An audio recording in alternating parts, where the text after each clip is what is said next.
नाद करी बही जाऊँची नंदीरा नदी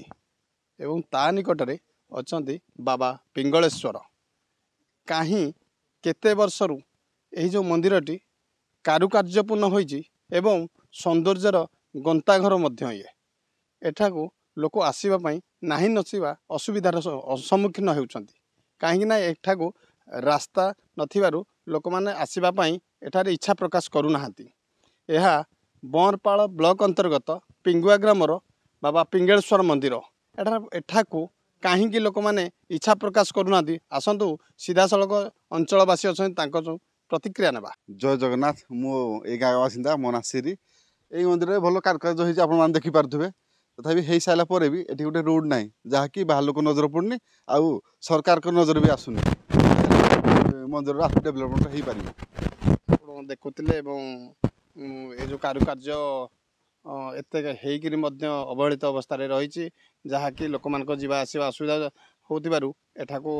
लोक मैंने आसवाई भक्त मैंने आसवाई असुविधा होउछि आउ जड़े अच्छा अंचलवासी प्रतिक्रिया नेबा कौन कहे भाई। नमस्कार मु फिरोज ये पिंगुआर ग्रामवासी सबुठु बड़ कथा है बाबा पिंगुलेश्वर आज को प्राय 200 वर्ष है ये आविर्भाव होती एठिकार कारुकार्य ग्रामवासी चेष्टार यार कारुकार्य अत्यंत मनमुग्धकर सबू है पर भी सबुठु गोटे बड़ दुख है मंदिर को भल गोटे रास्ता ना जहाँपाई यही कारुकार्य लोकों सामना को आसी पारुनी आपण चैनल माध्यम मु आमर समस्त स्वेच्छासेवी अनुष्ठान प्रशासन आम आखपाखे जो सब शिल्पायन गुड़िक गढ़ी उठुची से अनुरोध करी जदि टिके दृष्टि देवे ताहले ये आम रास्ताटी भी बनी पार आउ लोक मैंने ये जो अच्छी कारुकार्य आउ जो अत्यंत माने उपकूल परिवेश यहाँ उपभोग भी करें। धन्यवाद। आम शुणुले अंचलवासी कि भाव पूजा विधि भी चली कौन कौन ये कार्यक्रम रही आसतु सीधा सड़क आम जो नना अच्छा सहित टे परिचय नेबा मतामत नेबा। मो ना पवित्र महापात्र आई मंदिर प्राय मो बापा नष्ट होगा दिन मु पूजा करी आसुची मु करुँच मो भाई भी करुँच आम 3-4 भाई सबुदिक यही मंदिर ही पूजा करुँ किंतु ये मंदिर भल डेवलपमेंट भल कारुकार्य है किंतु यहाँ आमर अति बड़ दुखर विषय जहाँकि मंदिर रास्ता नहीं भक्त मानकर जीवा आसवा असक्षम होउची आसबार असुविधा सम्मुखीन होउची यार जदि सरकार किसी काम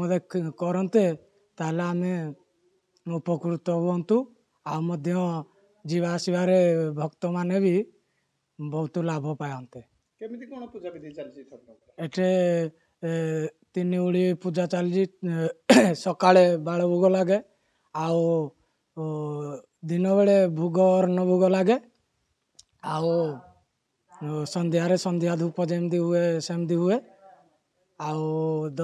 श्रावण मासरे बहुत गहली हुए आमर कार्तिक मास पंचक मास 5 दिन जाक बहुत गहली चले अधिक यही श्रावण मासरे तो आप आसीपारे ना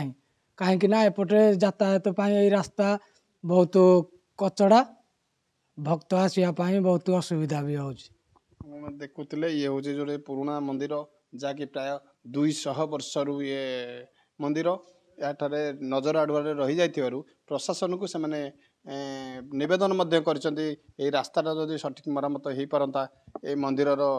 कारुकार्य लोकलोचन को आसी पारंता। Anugul Sudhakar Sahu reporter today.